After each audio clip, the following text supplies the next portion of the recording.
Hey family, hey family. Welcome back for episode two of From Soldier to Civilian in 8 days.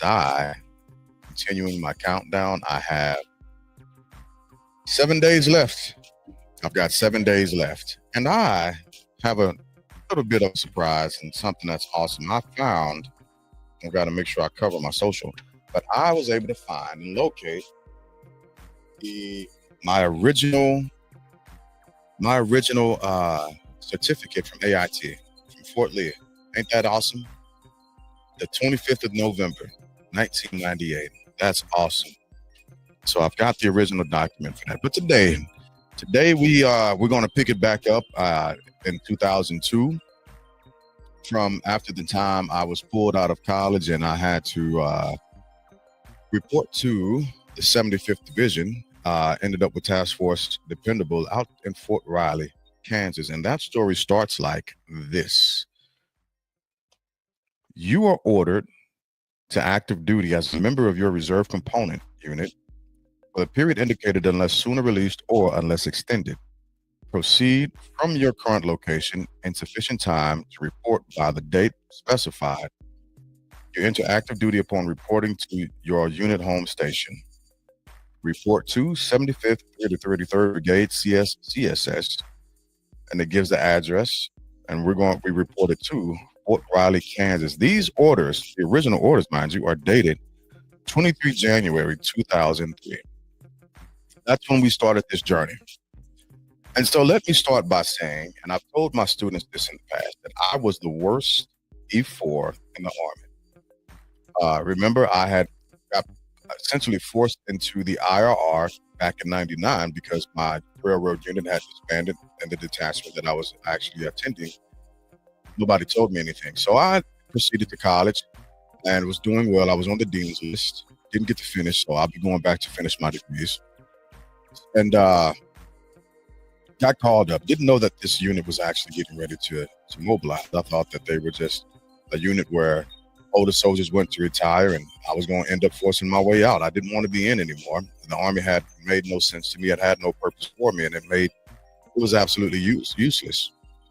And this is after I had met a lot of good people I still talk to, good friends down in Huntsville, Alabama, and I was in college with Ruben and Travis and Jackie and Will and Sir and all those good folks. So I'm back in St. Louis where I don't want to be. I went to the Army to escape St. Louis in the first place. And then I went to college to once again get out of St. Louis again. And so now I found myself stuck in St. Louis and I am getting sent to Fort Riley. Well, where the hell is Fort Riley? I don't want to go to Fort Riley. I want to go back to college. I'm doing well. I'm killing it. I'm working 3 jobs, got a full-time student, and I'm doing my damn thing. At least that's what I thought. But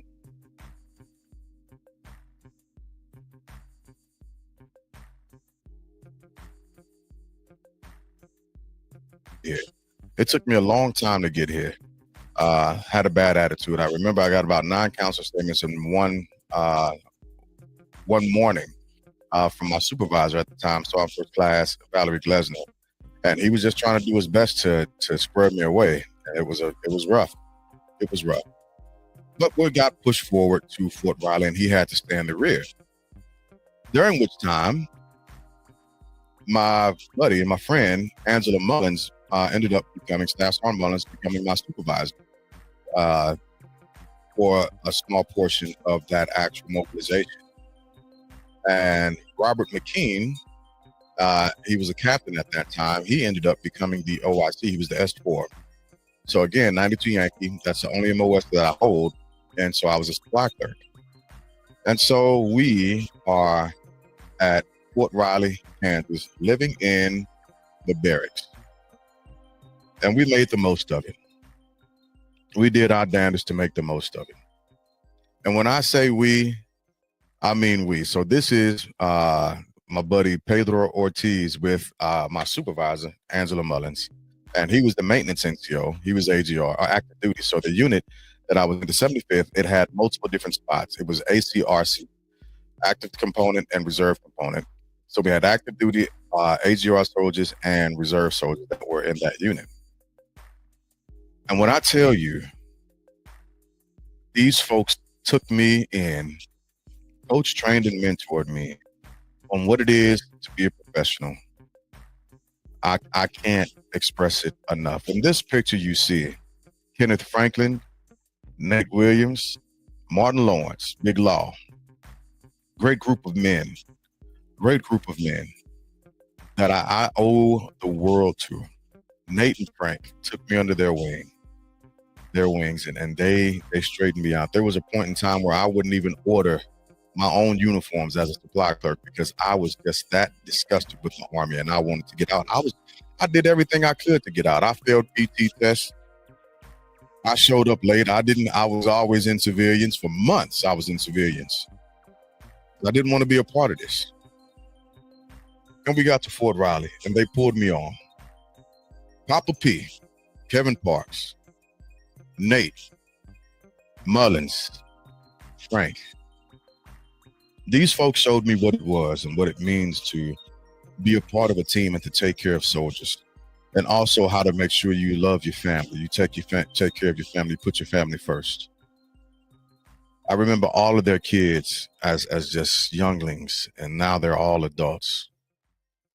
We were forced into the barracks. We ended up moving and skipping barracks multiple different times until they ended up putting us out in hotels. And so we stayed in hotels for a while. But while we were in the barracks, when I tell you we kicked it, man, we kicked it. Oh, I kicked it off. Barbecues. Yeah, table full of drink, good people, good time. We just talking. Now, in this picture, you see what was one of my best friends, Hope Ross. And if you saw me someplace, you saw Hope someplace. If you saw Hope someplace, you saw me in the same spot. Called her Big Sis. Her and Sergeant Major Alfreda Harris, retired.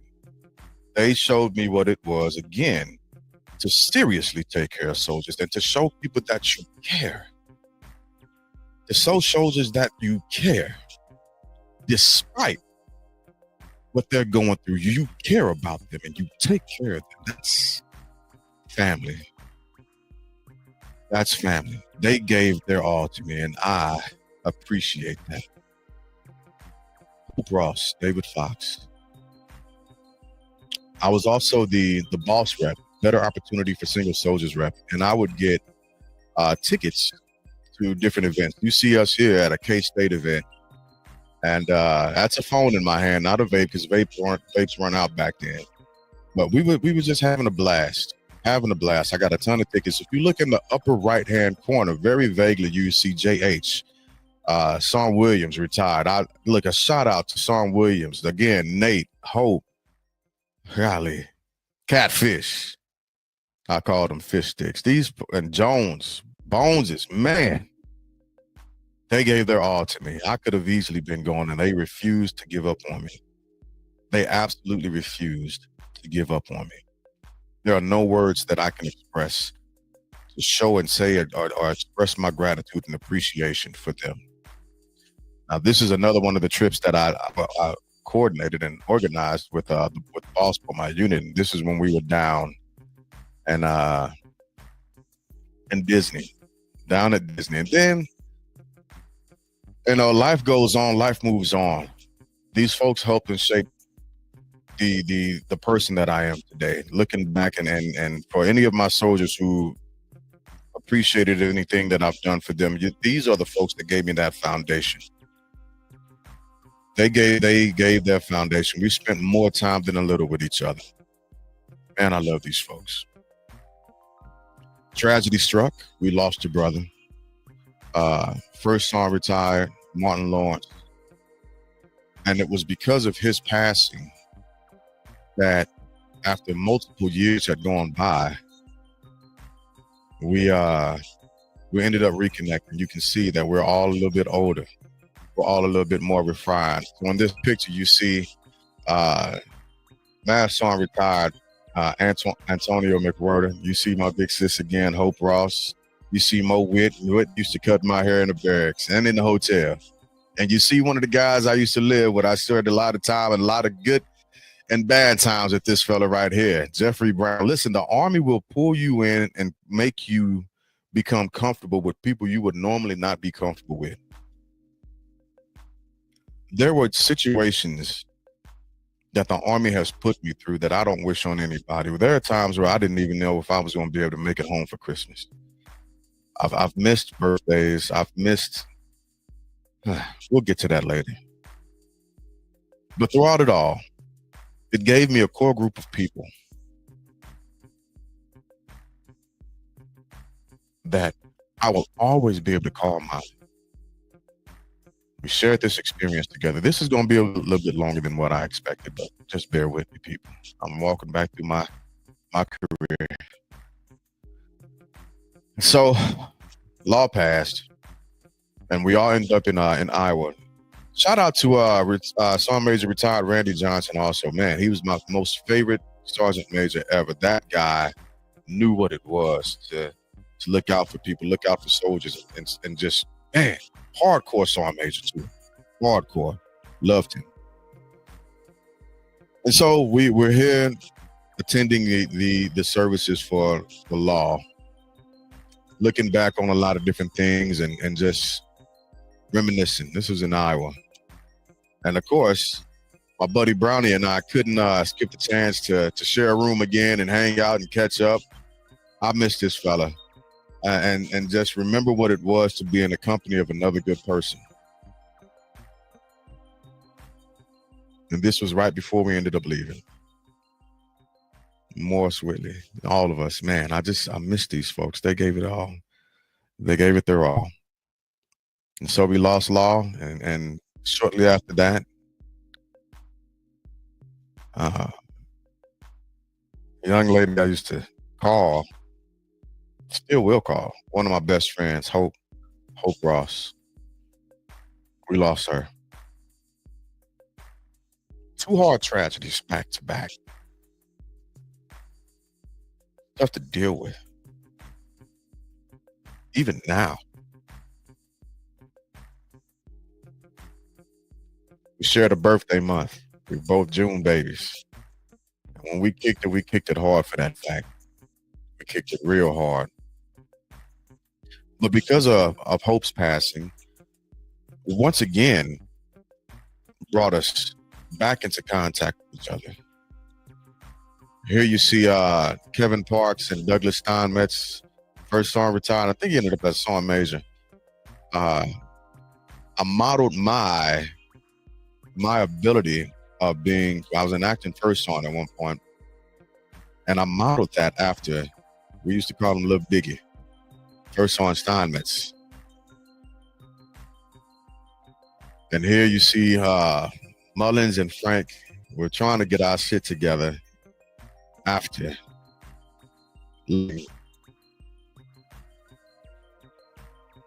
our friend to rest, our battle buddy.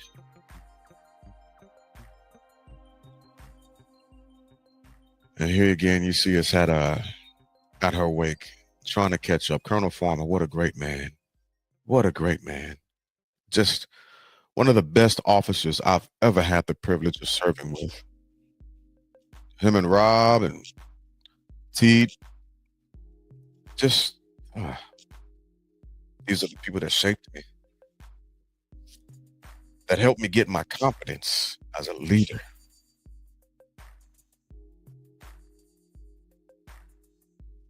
They entrusted me not only to be a good follower, but they gave me the opportunity to lead.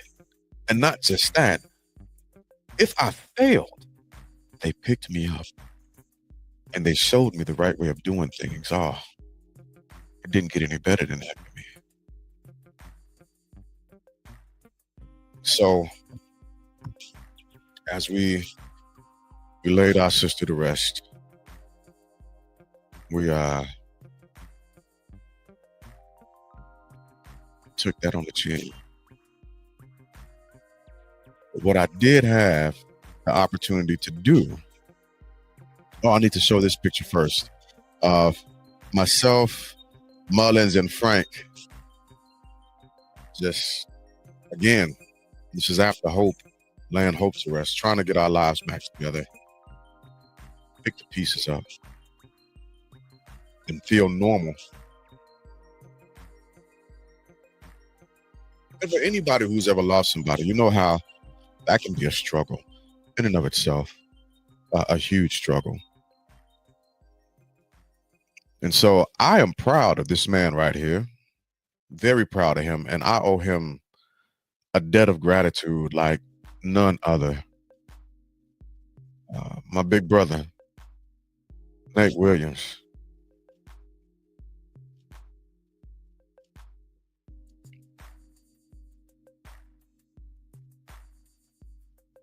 He gave a shit when a lot of people didn't, and I appreciate that. This picture, one of my proudest moments with him is when he became Master Mason, third degree in Arizona, and I made sure I took a trip out there to support him. He's been long retired. He was retired in this picture, and here you see him with his son. That's Nate Jr. But for anybody who knows me now and doesn't know where I came from, I will show all the pictures again, just in a process of progress, so that you can understand a little bit about how I got to where I am now. There's a lot of things that I pushed through, and I miss these people. And simply saying thank you just doesn't feel like it's enough. But I do want to express that gratitude of at least saying it. So, soldiers of the 75th Division, Task Force Dependable 3 of the 383rd, I give you my deepest and warmest thank yous for helping me get to where I am. Just being able to sit here and say that I have 7 days left in the Army is by and large attributed to you all. I thank you all from the bottom of my heart for helping shape me into being the non-commissioned officer that I am today. I wouldn't have made it here without you all. And so thank you. I love you. I respect you. I miss you all. I miss you all. It's not a day that doesn't go by that I don't think of you all.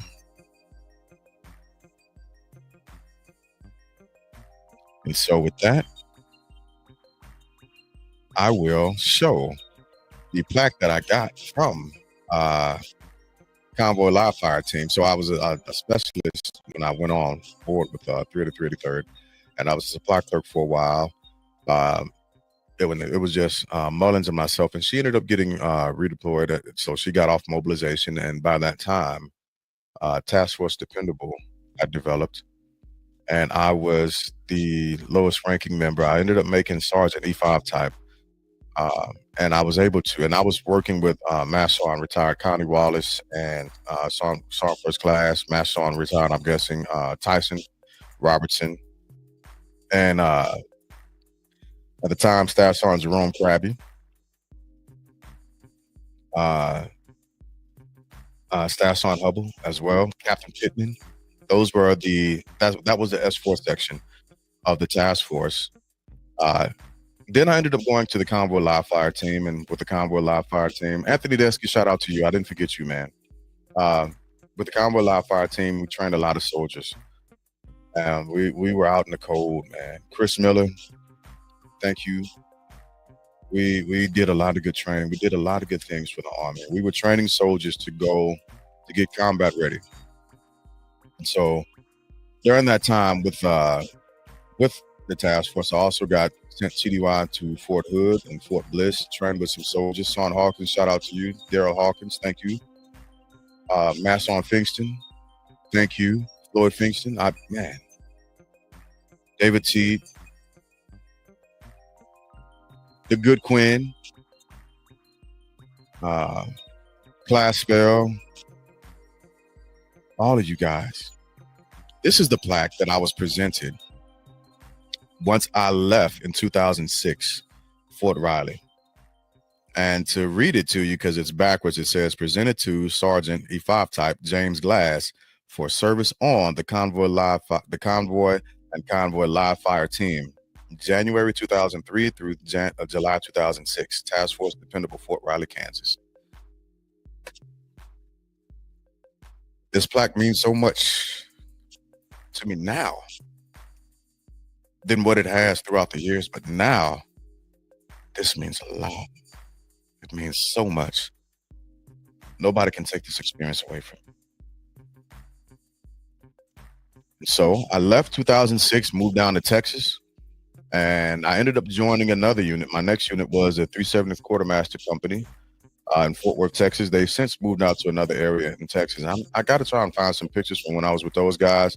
I do have a T-shirt from when I went to the Non-Commissioned Officers Academy. So I'll talk about them tomorrow a little bit.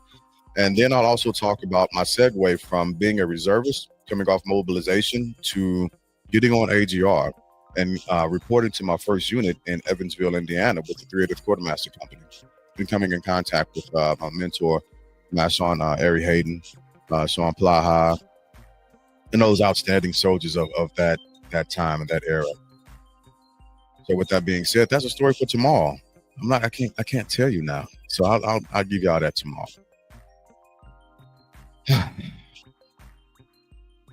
7 days. 7 days going from a soldier to a civilian.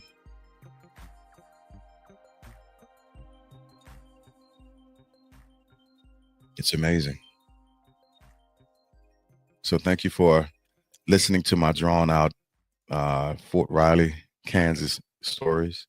Oh, there was some National Guard soldiers that I appreciate also. I can't remember all y'all's names, but we rocked out. John Henry Williams, I can't leave you out of that either, man. Man, I love y'all. We're pushing to the end. So let's keep rocking steady.